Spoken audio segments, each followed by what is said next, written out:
Right.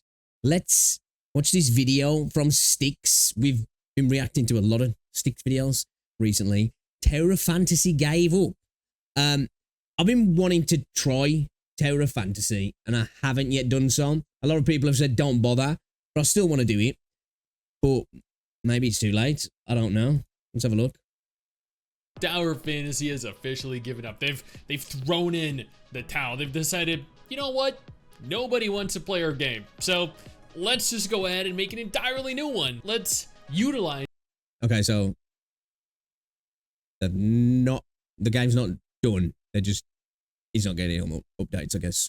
Is that new game, though. Dormant talent that we possess to push out, well, technically, Tower Fantasy 2, also referred to as Ethereal Circuits, because you know what, that'll go over well. It has come to my attention that Hotta, the team behind Tower Fantasy, are working on a new game. As scary as that may be. Yeah, a lot of people said, I think the combat was decent in Tower Fantasy, but it was just lacking in a lot of other areas, from what I've heard. I haven't really had a concise reason why people say they don't like it, but everybody's just like, I won't even bother trying it, dude.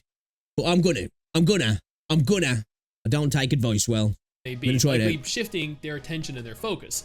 The news comes from Tegzy, someone that stops by my streams occasionally. Small note, I will be streaming Tower Fantasy 4.0 in July if you want to come on over and join me every Friday and Saturday. So it's getting a new update.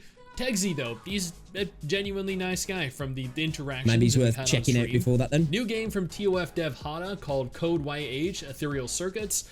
It will be called Code YH Ethereal Circuits or Alien Ring. So we have 3 potential names. Honestly, Ethereal Circuits probably sounds. Players will step into a modern city full of mystery and the unknown, where every corner hides supernatural phenomena and the secrets of power wielders. The game revolves around a mysterious organization called the Ethereal Circuits, with players taking on the role of a newly empowered individual caught in a struggle involving power, faith, and survival. Will we be the chosen individual? It'd be nice if we get one where we're not. Sounds the best to me. Alien Ring just sounds really dumb. In Ethereal Circuits, players will step into a modern city full of mystery and the unknown, where every corner hides supernatural phenomena and the secrets of power wielders.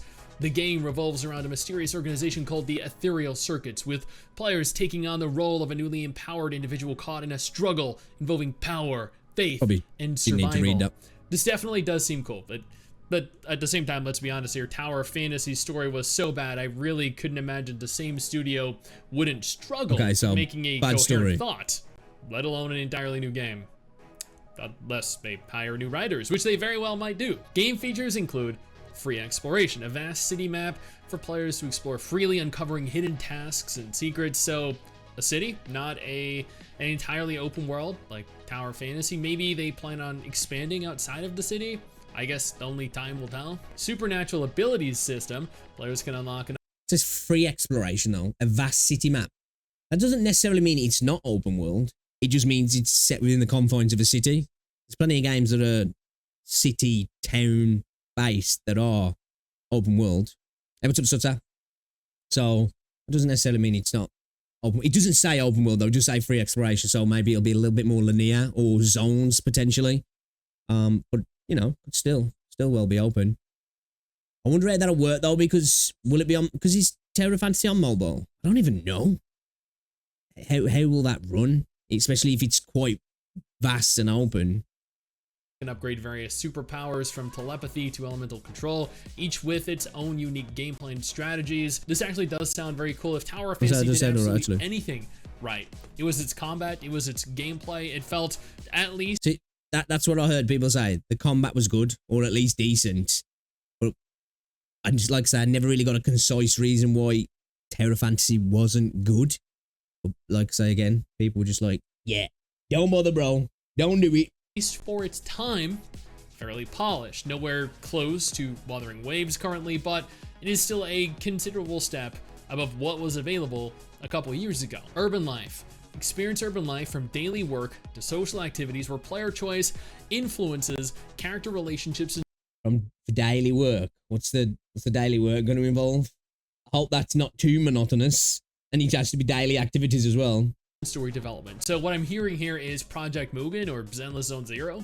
Multiple storylines. The game offers multiple storylines with player decisions leading to different plot developments and endings. Okay.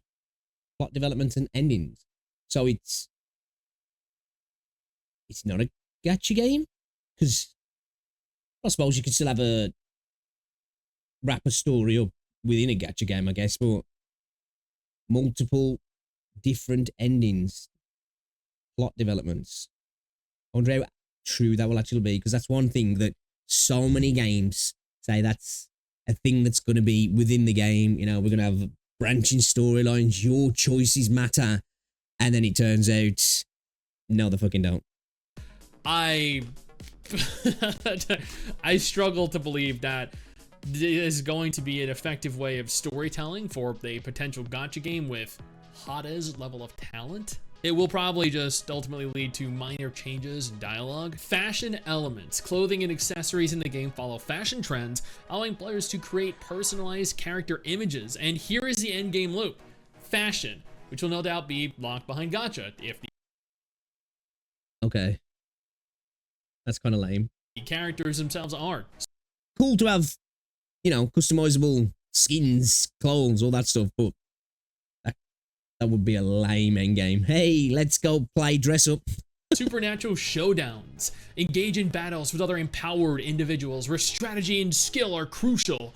Then after defeating them.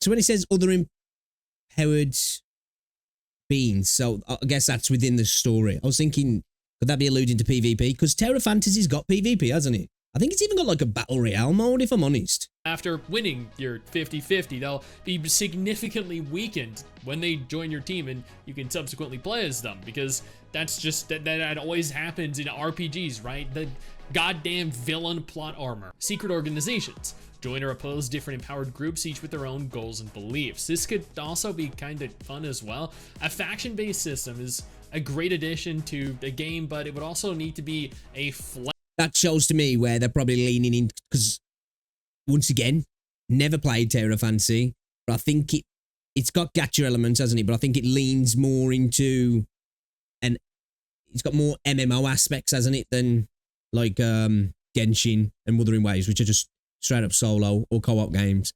I believe that's like online MMO aspects, so I suppose that leans into that, doesn't it, again? Fleshed out system, otherwise it'll likely result in like a few different quests per faction, followed by immediately forgetting that it even exists. Where maybe some elements of PvP will come into that, where map control can be a thing, depending on what factions are doing in what certain areas, and taking control of strongholds and such. Exists. In terms of selling points, those are more than enough, I think, to at least pique my interest. My only concern is, though, PvP in a gacha game, it's gotta be balanced, hasn't it? Because it's like, you know, that's when it really, you're gonna have issues with the pay to win, which that gacha games are, but it's one thing when you're playing against the system rather than other players. Concern is that Hotta have shown repeatedly how inept they are at telling stories. Building a beautiful world, yeah, they got that covered. Creating stunning looking characters, easy. Telling a story that can captivate you, that can actually enthrall you? What's that? Story background. In the world of Ethereal... To be fair though, that's most gacha games really, isn't it? Circuits. There exists a hidden society composed of empowered individuals. They possess abilities beyond those of ordinary people, but also endure significant responsibilities and challenges. As a player, you must navigate through the city's undercurrents, uncovering the truth hidden beneath its surface. Alright, here is where things get good, or bad, however. Before we delve into the nitty-gritty here, allow me to thank our incredible patrons over on Patreon and my YouTube channel members. Your guys' support is why I can continue to make videos like this every single month, and I deeply appreciate you all being there for me. Gameplay. Character customization. Create and customize your own. Okay, obviously, character customization. Choosing gender, appearance, and initial abilities. Okay, interesting. Missions and challenges. Complete various tasks and challenges to gain experience points and resources, improving character abilities. Own character, choosing gender, appearance, and initial abilities. So character creation is in fact confirmed, much like Tower Fantasy possesses. This is a great choice. Player identity. So I feel like it's, I think, important going more down the MMO a beautiful route, character is detrimental to many people's overall enjoyment, just like fashion is. Missions and challenges. Complete various tasks and challenges to gain experience points and resources, improving character abilities. So doing content levels you up. Okay. Social interaction. Build relationships with NPCs, participate in social activities, and influence character reputation and influence. So who cares about that really? And NPC affinity, or at the end of the day, unless you get into the point where you're having sex with your waifus, like BioWare games, I guess, who's going to really care? If I'm honest, not really bothered unless there's some really interesting, intriguing companion missions, I guess. Or trust system provides him a little bit of potential for depth or complexity as a character, rather than just as so maybe potentially giving you harmony bonuses between characters, maybe, if you do those sort of things. Soulless entity that coexists with you in this barren, empty world. Empowered combat. Use abilities in combat with strategy, selection, and timing being key. That's such a generic and baseline description of combat within a game, isn't it? It's just like, oh, okay, so I have to click buttons. Cool. To victory. I don't see any mention here of combat being action, but they did note strategy and timing, which would lead me to therefore believe that this is going to be an action game. Urban exploration. Discover the city's secret locations, unlocking new storylines and special events. I'd honestly be concerned if this were not an option. Tactical highlight. I like the idea of a, you know, especially within in this genre. That's why I'm quite looking forward to Project Mugen.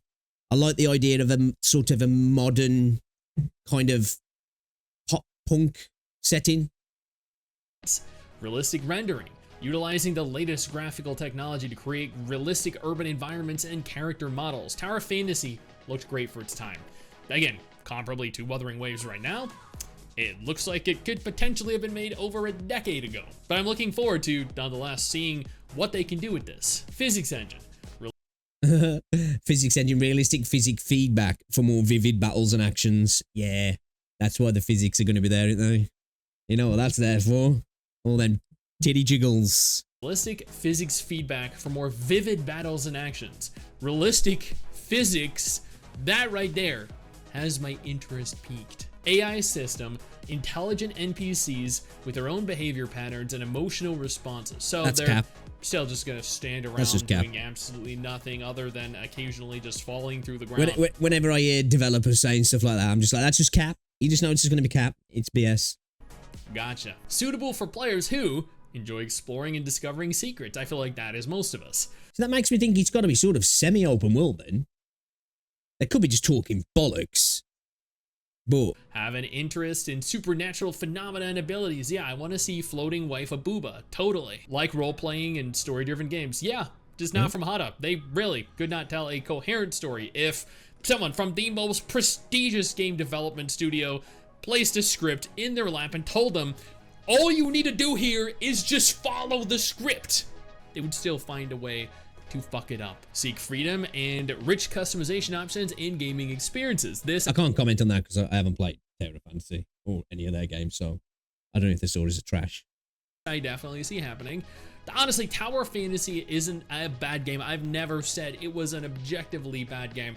I just think that it is and has always been very poorly handled by its developer, which is my main concern with this game. We are going to try Tower Fantasy. We're going to try it before this 4.0 update as well, just to see what it's saying. Because like I say, I want to try it. I'm curious, but I've had so many people saying just it's shit, but never really gave me the reason. So specifically, this let's game check it out for ourselves really and Tower we can make a decision on it then, could can't have we? been really good, but will it?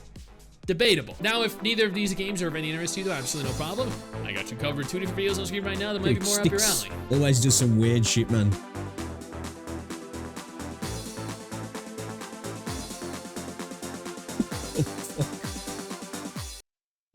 Alright. Yeah, you should check 6 out. Alright. I guess they're giving up on Tower of Fantasy. I don't know. Or they're just having another game coming out, kind of how Hoyo does it. But I do believe Tower of Fantasy's been like suffering in the amount of money it's making. It's dropped down in all the charts, pretty much in every region, I think, hasn't it? Nobody really watches it on Twitch or on YouTube. from what I've noticed. So that means, you know, Pixel Style, we're going to jump on the bandwagon now the game's dead and try it out. But now I'm genuinely curious to see what it's about. So we'll give it a whirl. Try it out. But yeah, Tower Fantasy gave up. New game coming from the studio. Who is it? Who are the devs? Hotta. So new game coming from Hotta with, you know, ghosts, I guess, and shit in a city. Guess we'll have to wait to see some gameplay. Yeah, cool.